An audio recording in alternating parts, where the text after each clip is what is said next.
I lost my voice again. Now, this isn't a shock to any of us because I always lose my voice, but I went a solid month where my voice sounded crystal clear. No hoarseness, maybe a little bit of raspiness, but that's just who I am. My voice sounded incredible. It sounded beautiful.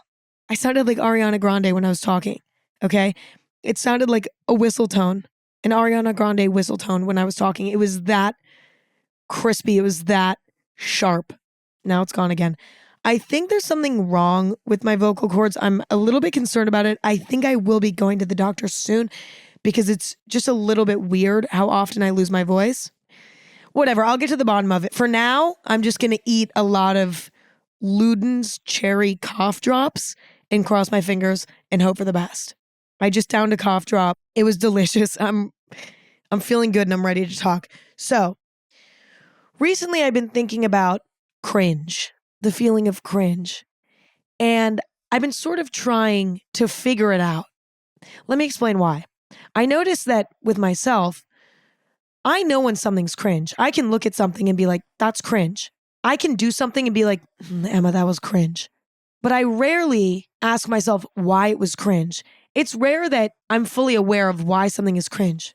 I just know if it's cringe or not. It's very black and white in my brain. And if it's like that for me, I have to assume it's also like that for other people. We know when something is cringe, but we don't always know why it's cringe.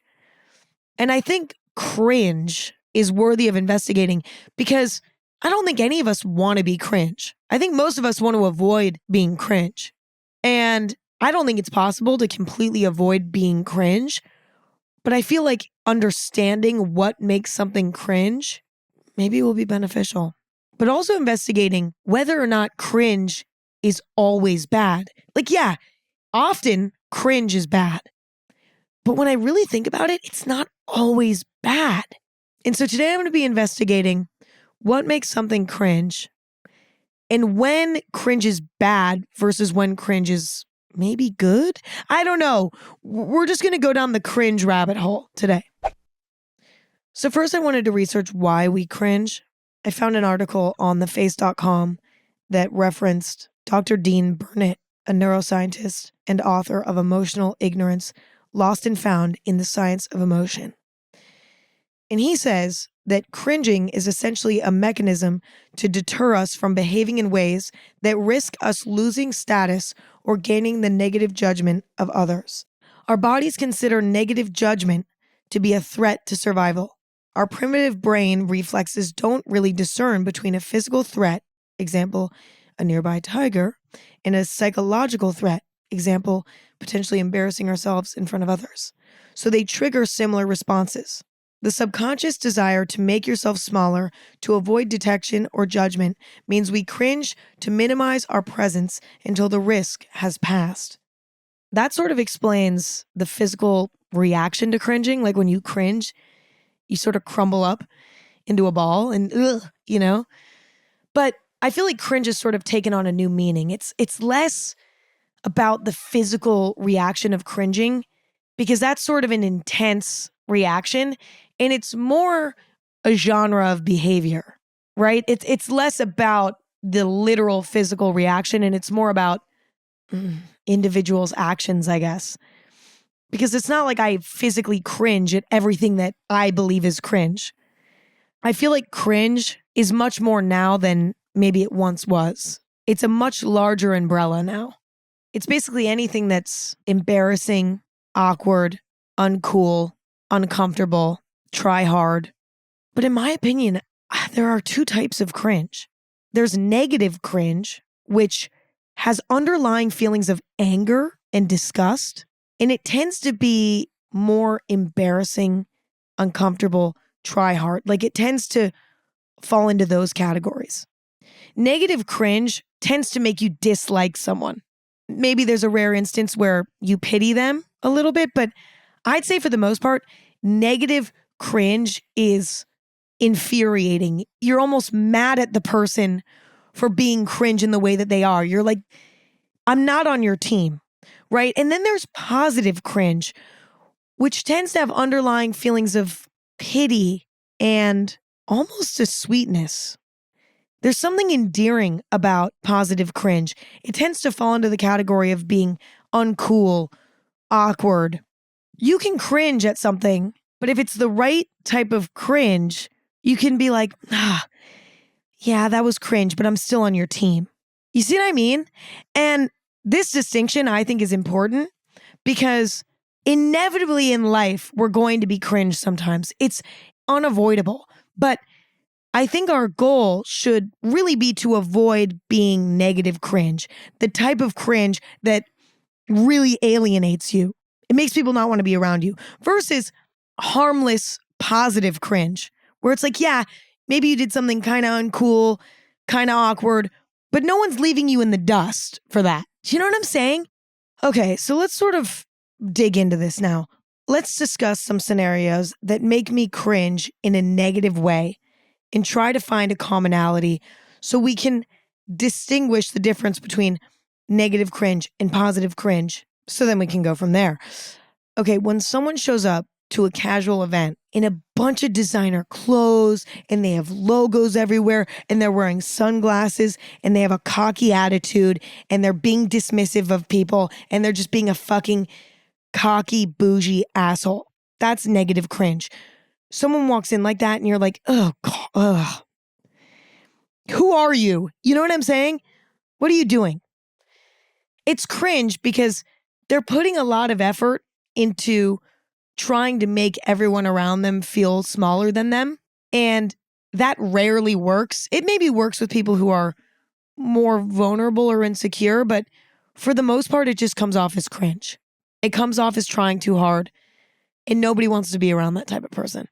Another example, when someone parks their expensive car in front of a restaurant or in front of a bar or something and stands around it and tries to get attention for it. Cringe. This is cringe because this person is clearly trying to attract people based on something that they have rather than what they are. It's like an immediate red flag. Like this person must be lacking somewhere and they're covering it up with this car. Okay? This is a very LA thing. But again, it falls under the category of trying too hard. Another example, someone who constantly has to bring up their business success in front of people, particularly in a cocky way. Like, it's one thing if you're thriving in your career and you're like, yeah, my job's going great. Like that's not what I'm talking about. I'm talking about people who are like going out of their way to brag about their business success. There's something embarrassing about not being humble. And it falls under the category of being uncomfortable because being cocky is not in good taste. If you have keen social cues, you're not going to be cocky. Another example, posting excessive photos of your significant other, clearly in attempt to brag and flex and be like, look at what I have. You wish you had this. That's cringe to me. Like when I see couples posting like hot photos together in a way that feels super manufactured, I can't help but cringe. They might look hot together and maybe even look like they're having fun, but you can tell when they're posting it to make other people jealous versus them posting it because they just genuinely want to share this experience that they're having. I think that that's cringe because the viewer of this type of content can tell that it's rooted in insecurity in the relationship. Like you might not even realize that you're picking up on that when you see this type of content, but subconsciously that's how it reads. It's like, oh God, you guys are trying to prove to the world that you're happily in love. But if you were happily in love, would you have taken this photo? There's a feeling emanating from it that screams, we're trying to prove to the world that we have a good relationship because we don't even believe we have a good relationship. Does that make sense? It can also read like, oh, you're trying to get back at your ex. You're trying to make them feel like shit. Like it's all of that. You know what I mean? It's rooted in some sort of insecurity somewhere. And that's palpable. Also sort of bouncing off of that, someone who's constantly reminding everyone how successful their love life is. Like what comes to mind is that friend you have who is always reminding you how much sex they have. Do you know what I'm talking about? Like someone who's like, yeah, like I don't know, like I've gone on a lot of dates this week and like just goes into detail about like this incredible sex that they're having. It's one thing to share these things with your friends, but there's something about the tone and the intention that can make it cringe. When it's rooted in, again, insecurity, trying to be like, oh, just in case you forgot, I fuck, you know what I mean? I don't know how to explain it. Like there are people who are overly sexual in a way, maybe trying to overcompensate for their normal sex life, or maybe their sex life is not super bustling at the moment, but they maybe will exaggerate it to make everyone around them think, look at me. Like, I've known quite a few people like that. And that is very cringe. And it's cringe because that person is trying to weirdly be sexually dominant, not dominant, but like for whatever reason, they want to prove to you that they're super sexually desirable more than you. You know what I'm saying? It's weird, but I've known many people like this. So that's why I'm mentioning it. Another example, when people, primarily guys, try to start a fight at a bar to impress a girl. Like anytime someone tries to pick a fight to impress someone else, that is cringe. I think it's cringe because, again, it lacks social cues, so it's uncomfortable. It tends to be sort of awkward. It's not necessarily stereotypically uncool.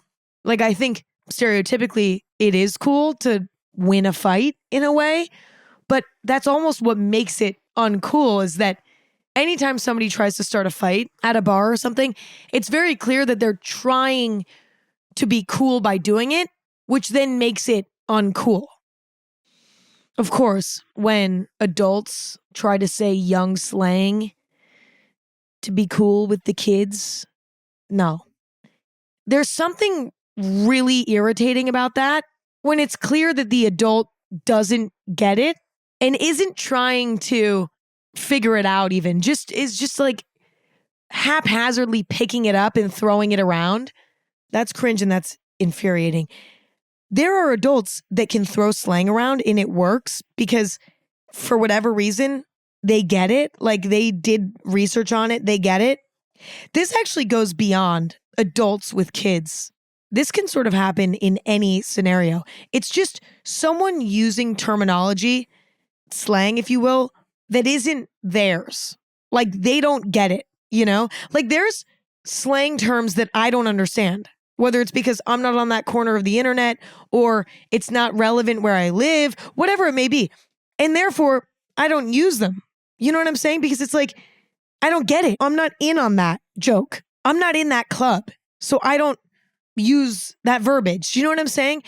Now, it'd be one thing if it started to click for me, it started to make sense for me, and then I start naturally using it. But it's when someone forces themselves to talk a certain way to try to fit into a certain group, whether it's adults trying to be like kids or whatever, that's cringe. I sound like such a bully today, but I've probably done all these things, so it's fine. It's like I'm guilty too. Okay, so keep that in mind. Another example, I think extreme narcissism is also cringe. Like, you know, someone who's constantly looking in the mirror, taking selfies, speaks highly of themselves in unison with speaking horribly about others. You know, someone who never has anything constructive to say about themselves. It's always like, I'm perfect. I have nothing to fix. I'm awesome. That tends to be cringe, I think, because it's just naturally a delusional state of mind, I guess. We're all flawed. We all have work to do. We all have areas that we need to improve. And so if you're living in a state where you're like, I'm perfect, no one's better than me, I'm the princess of the universe, that's cringe because that's impossible.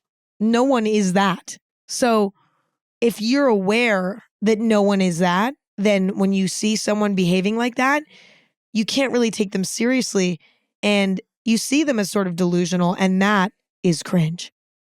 When someone fakes interest in something to try and bond and relate with someone else, this is cringe. You can tell when somebody doesn't really understand what you're talking about. You know, it's like if I were to go on a date with a guy and he's really into cars, Guess who's not into cars? Me.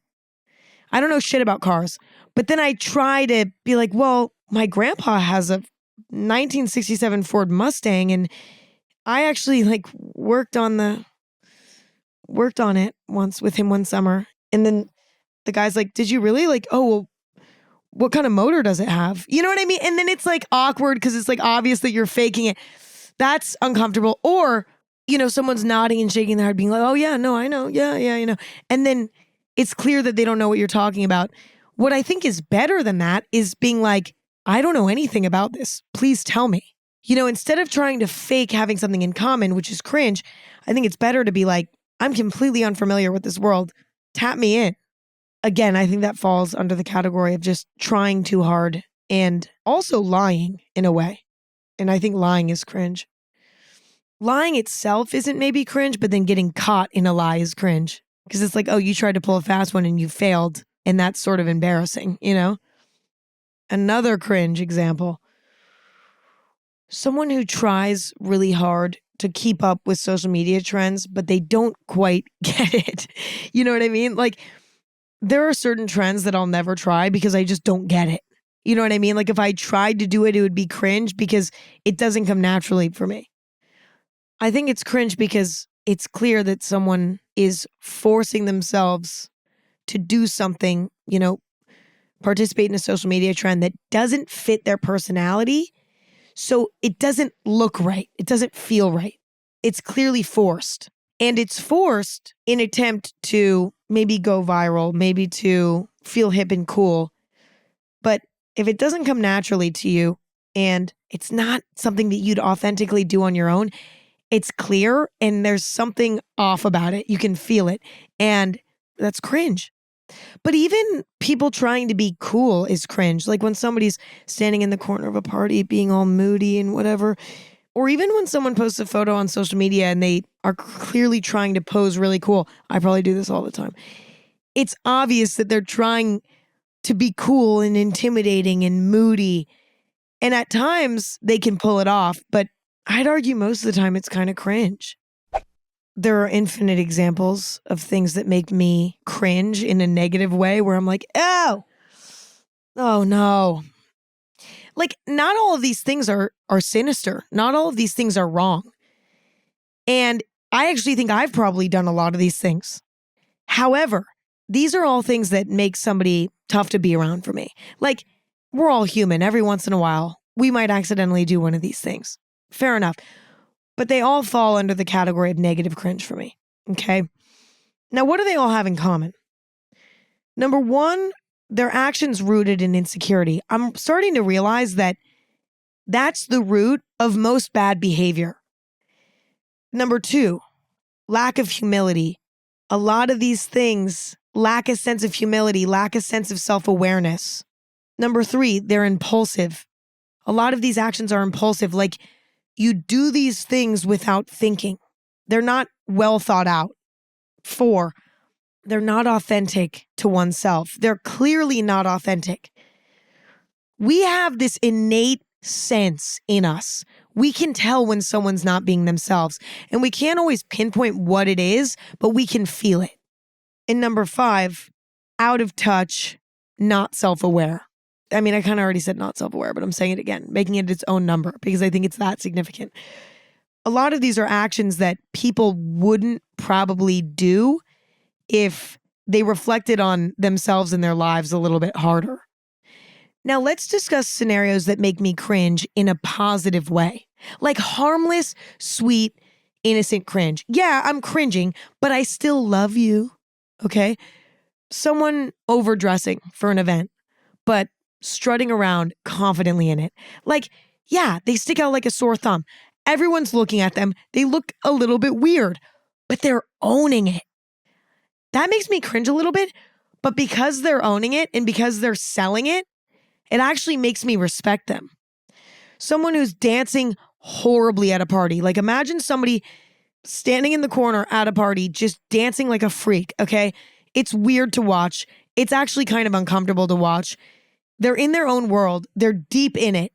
It's cringy to watch, but they're confident in their moves. They're confident in their moves and they're having a good time and they're dancing for them. They're dancing because they enjoy dancing. It's cringe, but again, you have to respect it. Like you can't watch something like that and not feel a little bit of respect for them. Another example, when someone is interested in things that I find to be really weird.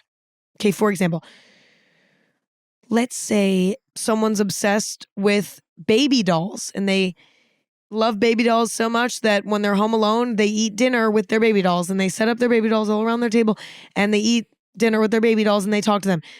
That's a little cringe, right? Because it's unusual to me. I hear something like that and I'm like, ooh, what? But if somebody can talk about those things to me and show me passion about them, I might cringe a little bit, but my cringe quickly gets replaced by curiosity. And there's something endearing about someone who has a weird hobby or thing that they like. I don't know. Another example would be a couple who is inherently cringe. Like their wedding photos are just overdone, over the top, and it's cringe. And they constantly are participating in PDA and they always post photos of each other on Instagram. But you can tell that they're doing it for them. You can tell it has nothing to do with anyone else. You can just tell, you can feel in your core that they're doing it for them. They're sharing it with the world because they're like, we don't know what else to do. We don't know any other way to live. We're so passionate about each other that there's no other way for us to take wedding photos, but to make them over the top. There's no way for us to be in public without being all over each other. Social media is about posting about your life. I don't know what else to post about. I'm just in love with my significant other. You can tell when there are couples like that where it's just genuine love and obsession, and it is cringe. It's so cringe. It's like, stop, you guys. This is so cringe. But also, don't stop because this is actually beautiful and rare. You guys just genuinely are this obsessed with each other. You know what? That's endearing. Enjoy it. It's making me uncomfortable, but I can't help but be on your team. I could go on all day, but I can't make an entire episode of just examples of things. All of these things do undeniably make me cringe, but it's in a benign way.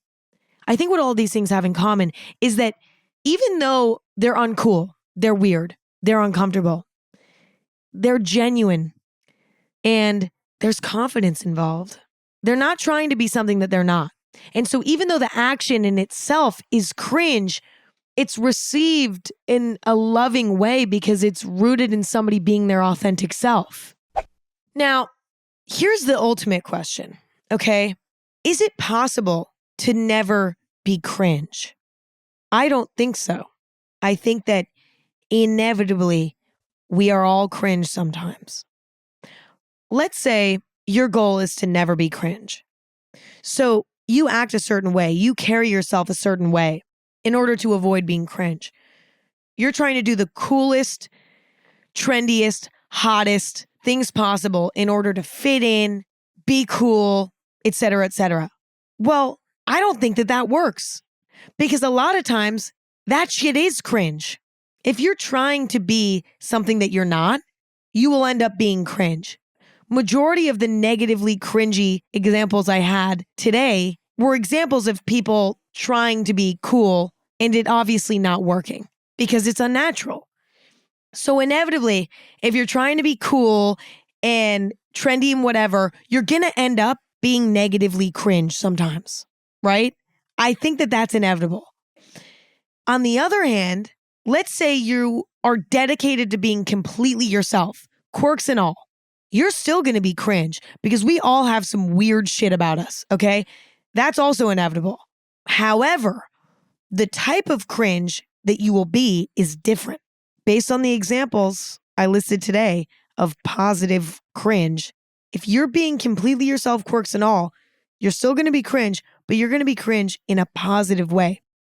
That's the worst case scenario. I think we all have to risk being cringe in order to be less cringe. When we're afraid of being cringe, we try too hard and then we're more cringe. If you surrender to the fact that we're all going to be cringe sometimes, but the way to be the least amount of cringe is to just be yourself, quirks and all, and just let it all out, and you'll end up being less cringe at the end of the day, I don't know. I think it's better to be completely yourself and be cringe sometimes because it's received well.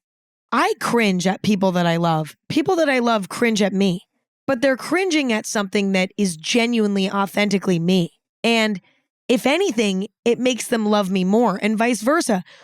I cringe about little quirks in people that I love. I'm like, oh God, why are you doing that? But it's them though. They're confident in it. They own it. It's authentic to them. And over time, it actually becomes something that you love about the person. Does that make sense? I think when you accept that you will be cringe regardless, your fear of being cringe slowly starts to dissipate. Now, the reason why this is great is because then you can be more confident in who you are, which will then, ironically, make you less cringe because you will be being yourself. The fear of cringe makes you more cringe. The desire to be cool and to fit in makes you cringe. The acceptance of who you are as you are, quirks and all, makes you cooler and less cringe. It's so interesting. I think nobody's truly cool, you know? I made a whole episode about that, how nobody's actually cool. So if you want to listen to that, go listen to that. But everyone is cringe. Some people are just better at hiding it, but they're cringe too. I don't know. Let me know what you think. This is all my opinion. This is all my analysis. Let me know your thoughts. You can shoot me a message on Instagram at Anything Goes. Follow the Instagram at Anything Goes. Follow my Instagram at Emma Chamberlain. Listen to new episodes of Anything Goes every Thursday and Sunday. Listen anywhere you stream podcasts, but watch video exclusively on Spotify. Check out my coffee company, chamberlaincoffee.com. And that's all I have. That's all I have. Please let me know your thoughts. And hopefully I'll get to talk to you soon. Okay, love you all. Talk to you soon. I'm gonna go be positively cringe today. So I don't know what that looks like yet, but I'll figure it out. Just the fact that I have a Stanley Cup 2 feet away from me right now is a little cringe. There's something cringe about that, but I love my Stanley Cup. So, and it's authentically me that I love this stupid cup. So, you know, like maybe that's how I'll be cringe today. Who knows? Anyway, okay, I love you all and I appreciate you all. And thank you for listening and hanging out with me. It's always such a treat. And, I'll be talking to you soon. Okay, love you. Have a beautiful day. Mwah. TTYL.